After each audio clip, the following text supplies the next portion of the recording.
গাছপাটা এনেছে নাকি, তাও আবার বুড়ো মাথায় হাত, কিছু তো একটা ব্যবস্থা করতে হয় নাকি। যা যা বাদ দেওয়ার ছিল বাদ দিলুম কেন। এবার আলু আর গাছপাটা নুন হলুদ গুঁড়ো লঙ্কাতে তেলের মধ্যে ভালো করে ভেজে নেবো কেন। কম আছে ভালো করে ঢাকনা দিয়ে দিয়ে ভাজলে কি হবে, সেদ্ধ হবে নাকি, ভালো টেস্ট আসবে। ভাজা ভাজা হয়ে গেছে কেন, নামিয়ে নিলুম। কড়াইতে আবার তেল দিলুম কেন, বেশি করে তেল দিয়েছি। তার মধ্যে গোটা গরম মশলা আর গোটা জিরে ফোড়নে দিলুম।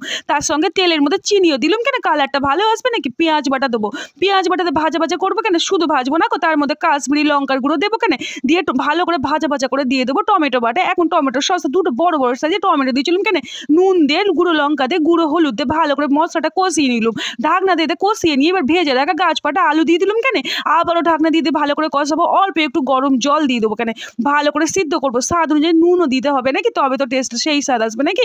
এবার ভালো করে ফুটিয়ে নেবো, ভালো সিদ্ধ করে নেবো। নিলেই কালারটা যখন দেখবো চেঞ্জ হয়ে গেছে, আলু সবজি সব সিদ্ধ হয়ে গেছে কেন গাছপাটা, এবার নামিয়ে নেবো। আদা রসুন ছাড়া স্বাদ এসেছিল, মুখে বলতে পারবো না, না বানালে বুঝবে না।